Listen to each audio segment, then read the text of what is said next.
हाजीपुर चिराग पासवान के लिए इस बार मुसीबत है। एक सिवान की वजह से 40 लोकसभा में मुसलमान डिस्टर्ब हुआ है। एक सिवान 40 लोकसभा के मुसलमानों पर असर डालता है। एनडीए के पाले में आपको 32 से 35 सीटें जो है, जीत का मार्जिन बहुत बड़ा होगा मुंगेर में, वो जाने वाली है। औरंगाबाद में सुशील सिंह मुसीबत में है क्योंकि इस बार मोदी फैक्टर नहीं चला है। गया में जीतन मांझी के लिए मुसीबत है और जीतन मांझी इस बार हार का हैट्रिक लगाएंगे। राजद के पाले में 2 से 3 सीटें जाएंगी। कांग्रेस के पाले में 1 से 2 सीटें। चिराग पासवान ने 5 सालों 10 सालों में कोई काम नहीं किया। 2000 भागलपुर में जेडीयू के लिए मुसीबत है। खगड़िया सीट चिराग पासवान के लिए मुसीबत है। रोहिणी आचार्य और राजीव प्रताप रूढ़ी में लड़ाई बहुत बड़ा मुकाबला है। सिवान में निर्दलीय उम्मीदवार भारी है। पाटलिपुत्रा भी मुसीबत है। रामकृपाल यादव के लिए मुसीबत है। मीसा भारती इस बार जबरदस्त टक्कर दे रही है। जहानाबाद इस बार राजद चुनाव निकाल रही है। बक्सर की बात करें तो भाजपा के लिए यहाँ मुसीबत है। बिहार में 40 सीटों पर मतदान पूरी हो चुकी है और ऐसे में अब हम आपको एग्जिट पोल सामने रखने जा रहे हैं। सहयोगी शशांक पांडे हैं जो बिहार की 40 सीटों पर भ्रमण कर चुके हैं। पूरी नजर टिकाए हुए थे लोकसभा चुनाव पर, हर एक क्षेत्र का भ्रमण किए हैं। कितना बड़ा फैक्टर मोदी फैक्टर काम किया है, कितने जात पर वोट पड़े हैं और कितना विकास का कार्य पर वोट पड़ा है। और ऐसे में अब हम आपको नतीजे बताएंगे कि किस लोकसभा सीट पर कितने वोट पड़े और किन के साथ जा रहे हैं लोग। और ऐसे में इंडिया गठबंधन के खाते में कितनी सीटें जा रही हैं, इंडिया गठबंधन के खाते में कितने सीटें जाएंगी। हमारे साथ शशांक पांडे हैं। क्या स्थिति है, कितनी सीटें इस बार जाने वाली हैं इंडिया और इंडिया के खाते में? बिल्कुल, चर्चा 40 लोकसभा सीट की होगी। हवाई चर्चा नहीं होगी। ये चर्चा इसलिए हवाई नहीं होगी क्योंकि पिछले कई महीनों से 40 लोकसभा सीट का भ्रमण और जाकर आना नहीं बल्कि 2-3 दिन वक्त देना, जनता से बातचीत करना, मुद्दों पर बातचीत करना, of the camera on the camera बातचीत करना और सच्चाई जानना। कोई ये नहीं है कि किसी का पक्ष लेने के लिए किसी को जिताना, ऐसा कुछ नहीं है। और चर्चा एग्जिट पोल की होगी कि किसके खाते में कितनी सीटें जा रही हैं और नहीं जा रही है तो क्यों नहीं जा रही, उस पर भी चर्चा होगी। शुरुआत करेंगे पहले चरण से, औरंगाबाद, नवादा, गया और जमुई से। इन सीटों में एनडीए को नुकसान होगा। इन सीटों पर एनडीए को नुकसान होगा और एनडीए के अगर उम्मीदवार जीतते भी हैं तो मार्जिन बहुत कम रहेगी। 2014 और 2019 में जो मार्जिन दिखा, 1 लाख वोट का, 2 लाख वोट का, 3 लाख वोट का मार्जिन दिखा, जीत का अंतर इतना था। इस बार अंतर ज़्यादा नहीं रहेगा। इस बार अंतर 20,000, 50,000, 15,000 यही अंतर रहेगा। औरंगाबाद से शुरू करते हैं। औरंगाबाद में सुशील सिंह भारतीय जनता पार्टी के उम्मीदवार थे और लगातार वो उम्मीदवार हैं। 9 में, 14 में, 19 में और फिर उनको टिकट दिया गया। हालांकि 9 में वो जेडीयू से थे, 14 में वो भाजपा से आए, 19 में भाजपा से आए, तो इस बार भी उनको उम्मीदवार बनाया गया। और उसके बाद राजद की तरफ से अभय कुशवाहा को उम्मीदवार बनाया गया। अभय कुशवाहा जेडीयू छोड़कर राजद में आए थे और जेडीयू उन्होंने छोड़ा, राजद ज्वाइन किया और उसी दिन रात ये फैसला लिया गया कि उनको औरंगाबाद से उम्मीदवार बनाया जाएगा। जब उन्हें उम्मीदवार बनाया गया तो खबरें ये चली कि डमी कैंडिडेट उतारा जा रहा है क्योंकि अब तेजस्वी यादव ने साठगांठ कर लिया है। हालांकि अभय कुशवाहा के लिए प्लस पॉइंट ये हो गया कि सुशील सिंह का विरोध प्रतिशत बहुत था क्षेत्र में, क्योंकि वो लगातार वहाँ से सांसद बन रहे हैं, उनके पिता सांसद थे, लेकिन काम बिल्कुल नहीं हुआ है। आप जाइएगा और वहाँ पर कुशवाहा समाज के जो लोग थे वो सुशील सिंह से नाराज थे। वो नाराजगी इसलिए थी क्योंकि वो कभी मिलने नहीं जाते थे क्षेत्र में।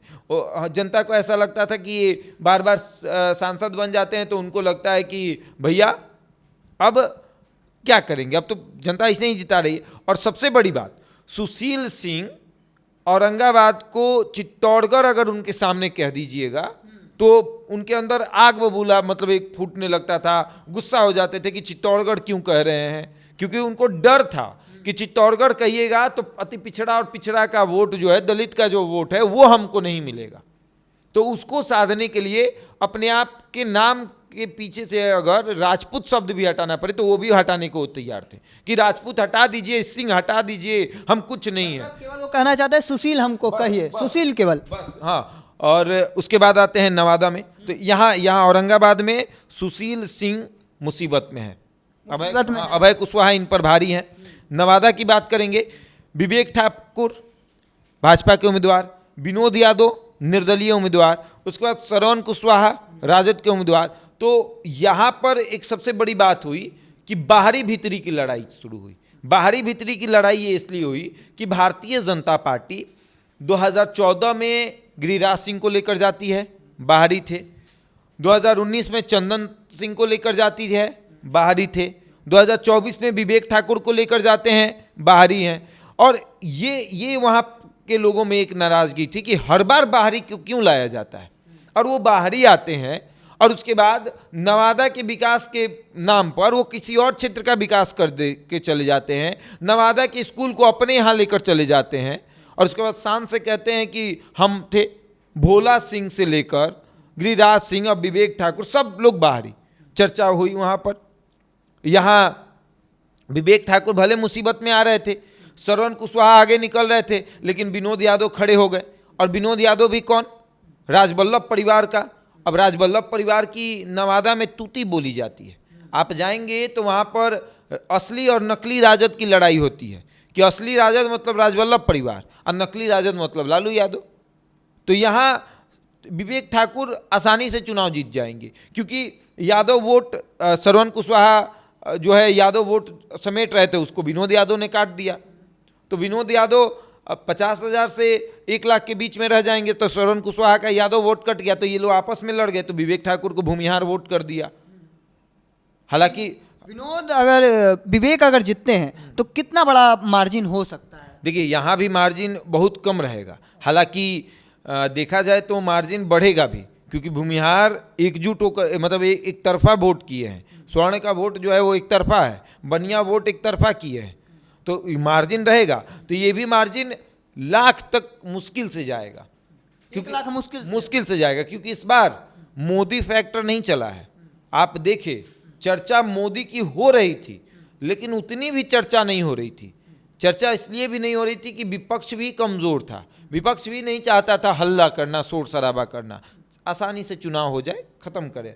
गया में आते हैं। गया में जीतन मांझी के लिए मुसीबत है, और जीतन मांझी इस बार हार का हैट्रिक लगाएंगे, तय है, क्योंकि जिस तरीके से इनका विरोध हुआ है गया में।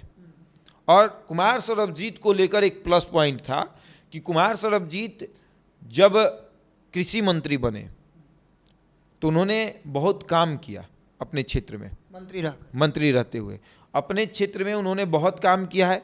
और इतना काम किया है उन 17 महीनों में कि उन्होंने लोगों का दिल जीत लिया। और कुमार सर्वजीत को पता था कि हमको चुनाव लड़ना है लोकसभा का, तो इसलिए उन्होंने पूरी मुस्तैदी से काम किया है। तो यहाँ पर जीतन मांझी के लिए मुसीबत है। ये मुसीबत अगर मांझी निकलते हैं तो बहुत मुश्किल से ये चुनाव जीतेंगे। जमुई में आते हैं।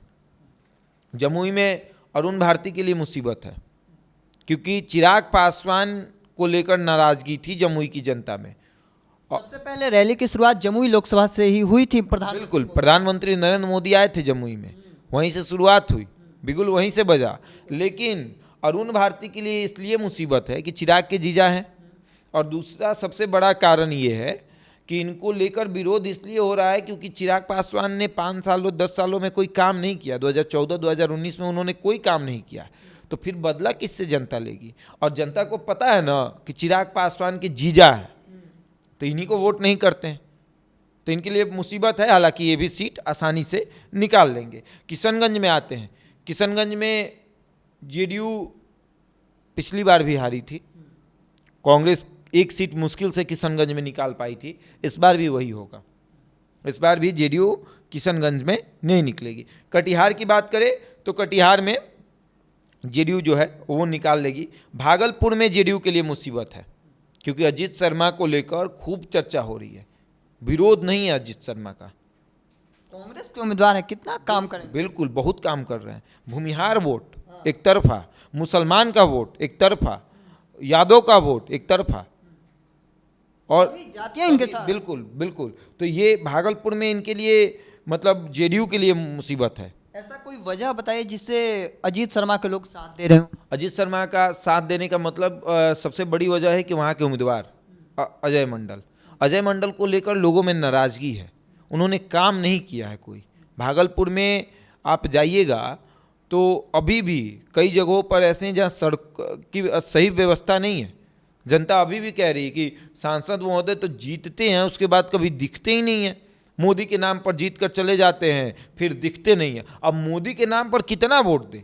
और अजीत शर्मा का प्लस पॉइंट है, आप आज भी जाइएगा तो 7 दिन में 4 से 5 दिन अजीत शर्मा अपने क्षेत्र में रहते हैं, और वो सिर्फ और सबसे बड़ी भागलपुर सदर के विधायक हैं, तो उस पूरे सदर को देख रहे हैं।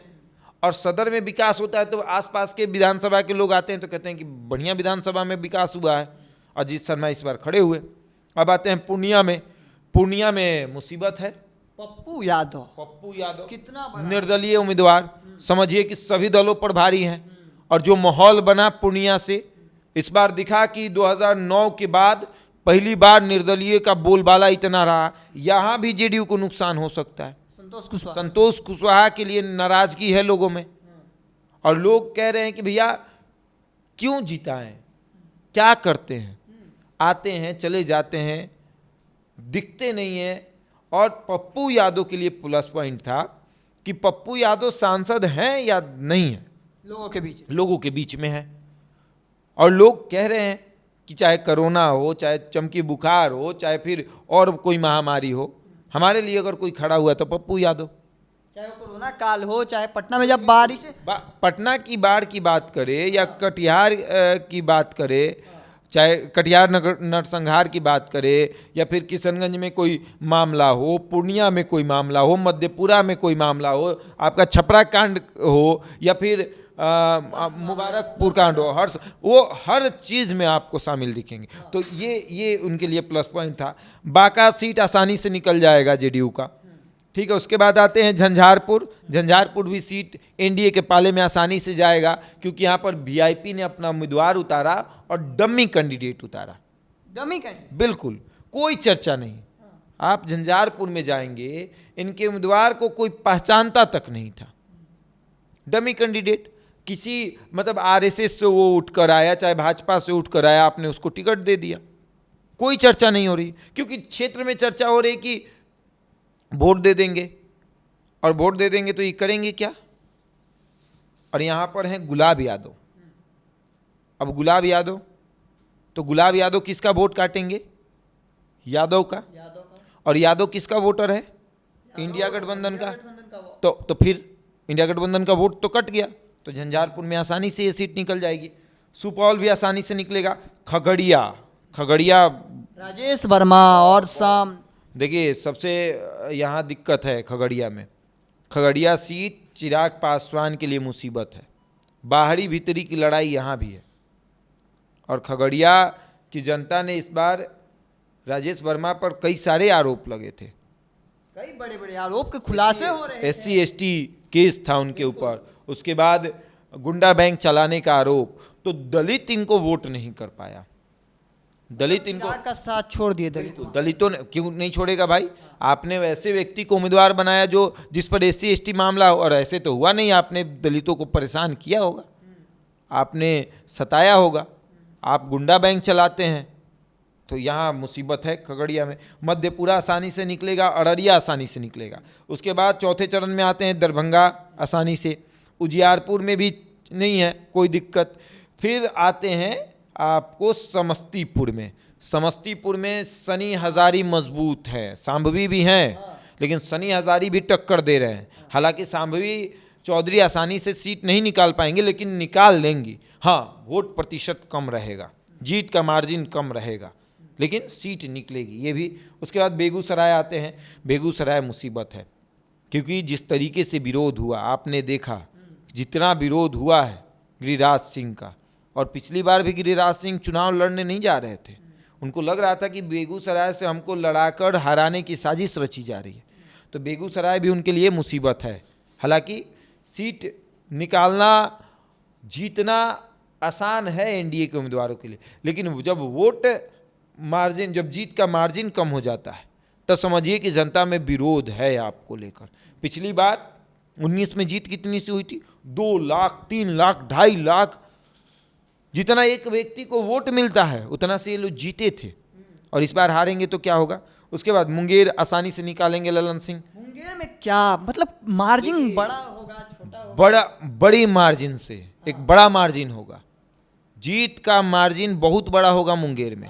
बीच में चुनाव के बीच में अनंत सिंह आए थे, कितना बड़ा फैक्टर अंत में अनंत को निकालना समझिए कि ललन सिंह के लिए बहुत सही फैसला रहा। भले ही वो ये कहा गया कि जमीन के मामले में निकले हैं, लेकिन अंत में अनंत सिंह का जिस तरीके से मोकामा में भ्रमण हुआ, सारा पावर चला है, बिल्कुल अनंत पावर चला है। और अनंत पावर इस तरीके से चला है कि ललन पावर आपको दिखने को मिलेगा 4 तारीख को। अब आते हैं 5वें चरण में। सीतामढ़ी आसानी से निकलेगा, मधुबनी आसानी से निकलेगा, मुजफ्फरपुर में लड़ाई टफ होगी, क्योंकि अजय निषाद जो थे वो भाजपा से जीतते आए हैं, उनके पिता भी भाजपा से सांसद रहे हैं, तो अब ये कांग्रेस का सहारा इन्होंने लिया, लड़ाई थोड़ी टफ है। ठीक, हाजीपुर चिराग पासवान के लिए इस बार मुसीबत है।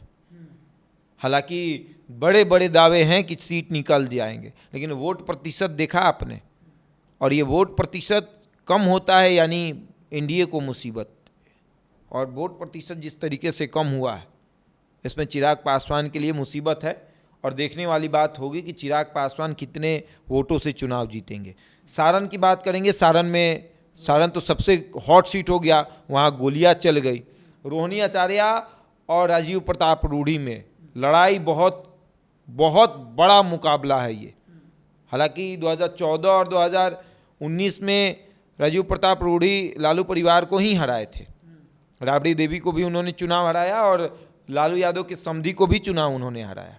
लेकिन इस बार बेटी है, और बेटी जबरदस्त टक्कर दे रही है। ये टक्कर इसलिए भी दे रही है कि राजीव प्रताप रूढ़ी जब लगातार आप किसी क्षेत्र से सांसद रहने लगते हैं तो लोगों में और उत्साह आता है कि आप और काम करेंगे, तो फिर काम वैसा कुछ दिखा नहीं। और सबसे बड़ी बात है कि राजीव प्रताप रूढ़ी ने कहा कि गैस पाइपलाइन, जब हम उनके क्षेत्र में गए तो उनके ही गांव में, अमनौर में ही गैस पाइपलाइन नहीं हुआ था, उनके ही गांव में कई घरों में गैस पाइपलाइन नहीं था।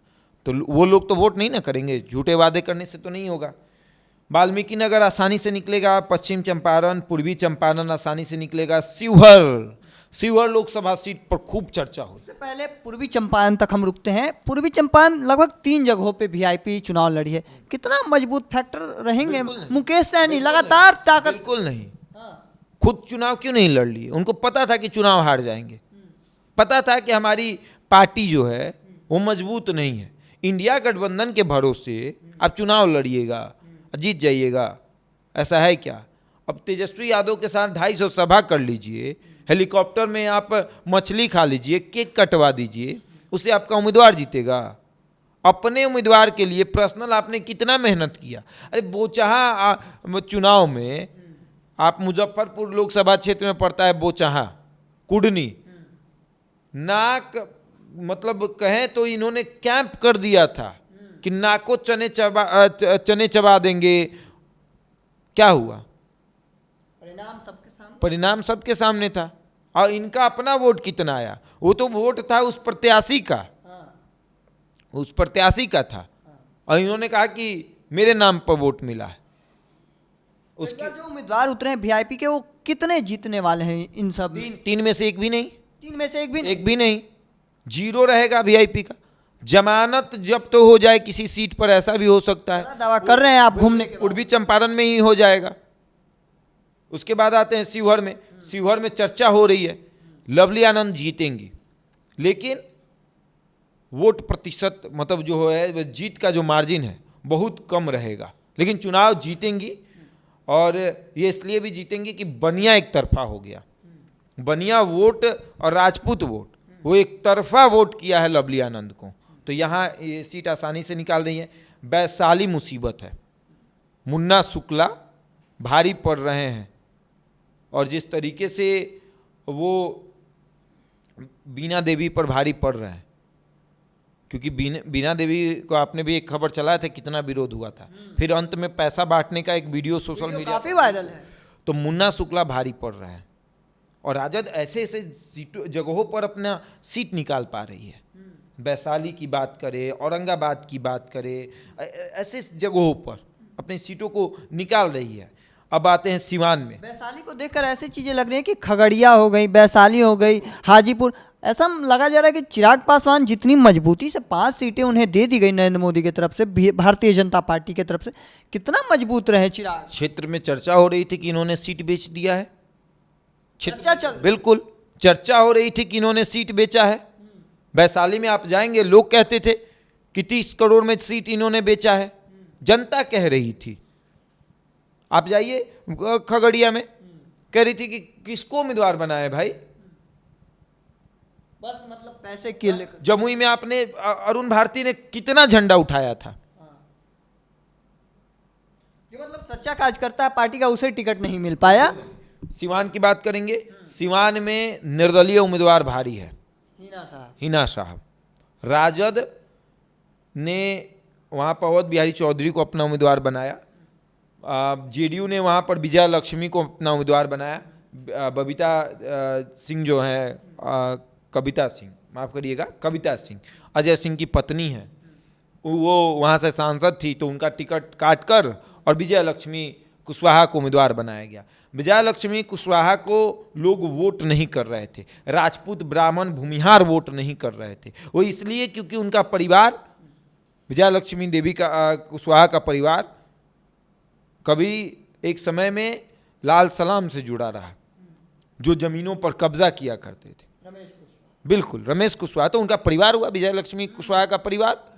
रमेश कुशवाहा के पिता भी रमेश कुशवाहा भी, उनके लोग घर वाले भी, तो राजपूत भूमिहार उससे मतलब पीड़ित थे, और उनकी लड़ाई शहाबुद्दीन ने लड़ी। तो राजपूत भूमिहारों को लगा कि इस बार मौका है उस एहसान का बदला चुकाने का, मतलब जो एहसान हुआ उसके बदले में हम उनको चुनाव जिताते हैं। हालांकि वो भी लंबे समय तक चुनाव हारी है, लेकिन उसके पीछे कारण रहा कि यादव वोट नहीं करते थे इनको। और इस बार ये अवध बिहारी चौधरी राष्ट्रीय जनता दल से सिवान में उतरे हैं, कितना मुसलमान वोट नहीं कर रहे हैं उनको। मुसलमान हिना साहब के साथ खड़े हैं। हिना साहब टूट गया सिवान, बिल्कुल, सिर्फ सिवान ही नहीं, एक सिवान की वजह से 40 लोकसभा में मुसलमान डिस्टर्ब हुआ है। एक सिवान 40 लोकसभा के मुसलमानों पर असर डालता है, और ये सच्चाई है, राजद इससे जुटला नहीं सकता है। माई के बाद बाप का है कहना पड़ गया। कहना इसलिए पड़ गया क्योंकि उनको पता था कि सिवान में अमीना साहब को टिकट नहीं दे पाएंगे, मजबूरन है। बाप कहना पड़ गया, अगड़े पिछड़ी सबकी पार्टी कहना पड़ गया। लालू यादव तो एमवाई से चले थे ना, राबड़ी देवी भी एमवाई से मुख्यमंत्री बनी थी ना। 2015 में तेजस्वी यादव एमवाई से उप मुख्यमंत्री बने थे, लेकिन उसके बाद क्या हो गया, बाप कहना पड़ गया। माई बाप लेकर बिल्कुल, महाराजगंज में भी लड़ाई है। ये आपका गृह लोकसभा क्षेत्र, कितना इस देखते हैं? महाराजगंज मेरा गृह लोकसभा क्षेत्र है। यहाँ लड़ाई बहुत कांटे की है। कांटे की इसलिए नहीं है कि आकाश सिंह कोई बहुत मजबूत उम्मीदवार है, बल्कि इसलिए है क्योंकि जनार्दन सिंह सिग्रीवाल का काम नहीं दिख रहा क्षेत्र में। और 1991 में गिरजा देवी कांग्रेस की भूमिहार उम्मीदवार थी और वो चुनाव जीती थी। उसके बाद वहाँ पर कांग्रेस को साइड कर दिया गया, और ये लालू प्रसाद यादव का निर्णय था। फिर लालू प्रसाद यादव ने एक निर्णय लिया कि कांग्रेस को फिर से महाराजगंज में कम बैक करवाया जाए और भूमिहार उम्मीदवार देकर। तो यहाँ पर भूमिहार एकजुट हो गए। जो भूमिहार भाजपा को वोट देते थे, वो भूमिहार आपको कांग्रेस को वोट किए, ब्राह्मण कांग्रेस को वोट कर। उसके बाद यादव मुसलमान फैक्टर हो गया, और राजपूत चित्तौड़गढ़ महाराजगंज को भी कहा जाता है, तो राजपूत जो है वो जनार्दन सिंह सिग्रीवाल को वोट कर रहे, बनिया जो है। तो यहाँ भी लड़ाई बहुत टफ है, बहुत जबरदस्त है। यहाँ देखना पड़ेगा कौन किसको। जो लोग कह रहे थे कि आकाश कमजोर हैं, वो अंत समय में आकाश का जलवा दिखा। अंत समय में आकाश का जलवा दिखा। हमने भी माना कि आकाश ने मेहनत किया, अंत समय में आकाश का जलवा दिखा। गोपालगंज आसानी से सीट निकलेगा क्योंकि यहाँ वीआईपी के उम्मीदवार है, और वीआईपी के उम्मीदवार को जनता इस बार वोट नहीं कर रही है। खास प्रदर्शन ही नहीं। नालंदा आसानी से निकल जाएगा क्योंकि वहाँ पर नीतीश कुमार के कामों की वजह से वोट होता है। पटना साहिब लड़ाई है, मीरा कुमार के बेटे हैं चुनावी मैदान में, टक्कर दे रहे हैं, लड़ाई यहाँ भी दिलचस्प है। पाटलिपुत्रा भी मुसीबत है, रामकृपाल यादव के लिए मुसीबत है। मीसा भारती इस बार जबरदस्त टक्कर दे रहे हैं। पिछली बार 14,000 से चुनाव हारी थी। जहानाबाद इस बार राजद चुनाव निकाल रही है। जहानाबाद में 2 भूमिहार सामने हैं, चंद्रवंशी हैं और एक सुरेंद्र यादव। तो यही है, भूमिहार का वोट किसको जाता है? भूमिहार का वोट एनडीए को जाता है, चंद्रवंशी को जाता था, कट गया, इस बार चला गया वोट कट गया। अरुण कुमार ने भूमिहारों का वोट काट दिया, आशुतोष कुमार ने भूमिहारों का वोट काट दिया।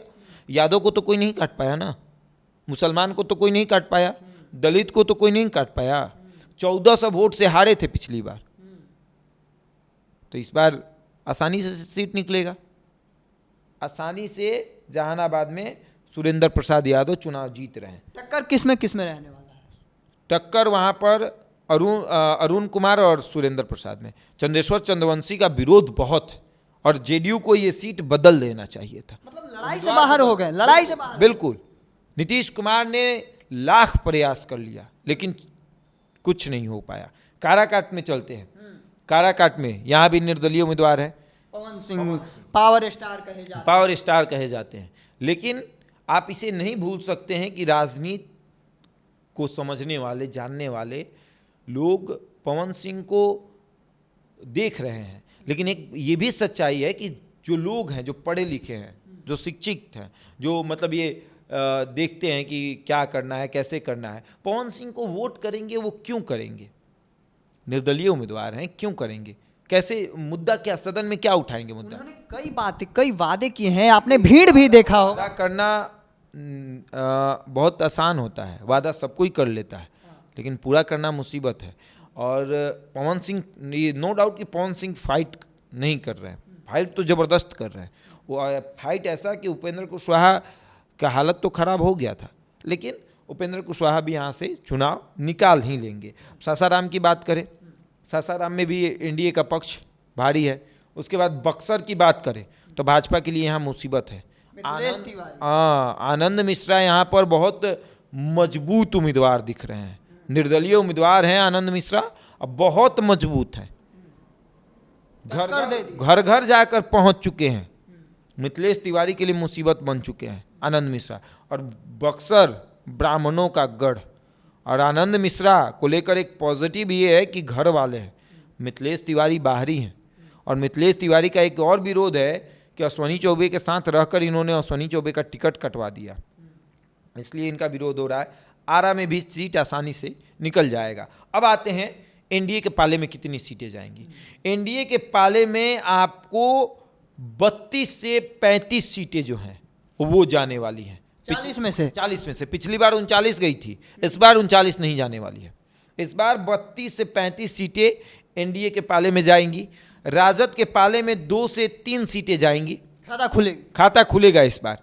कांग्रेस के पाले में 1 से 2 सीटें, ठीक, निर्दलीय 1, और माले के पाले में 1 सीटें जाएंगी। और इसमें सबसे अधिक किसी का नुकसान हो रहा है एनडीए में, तो जेडीयू का और चिराग पासवान का। भाजपा का नुकसान नहीं हो रहा है। अब देखिए 4 तारीख को जब रिजल्ट आएगा तो परिणाम क्या होगा। मतलब गठबंधन की वजह से काफी कुछ दिक्कत झेलना पड़ा। बिल्कुल, झेलना तो पड़ा। चलिए, हमारे साथ शशांक पांडे थे जो अलग अलग क्षेत्रों में लगातार भ्रमण किए हैं, 40 लोकसभा सीटों पर कड़ी नजर टिकाए थे, और जो परिणाम है वो अब सामने रखा जा चुका है। लगभग कहीं ना कहीं भारतीय जनता पार्टी को अपने गठबंधन की पार्टियों की ओर से नुकसान झेलना पड़ सकता है। तब तक के तमाम अपडेट को देखते रहने के लिए द इंडिया टॉप देखते रहें। धन्यवाद।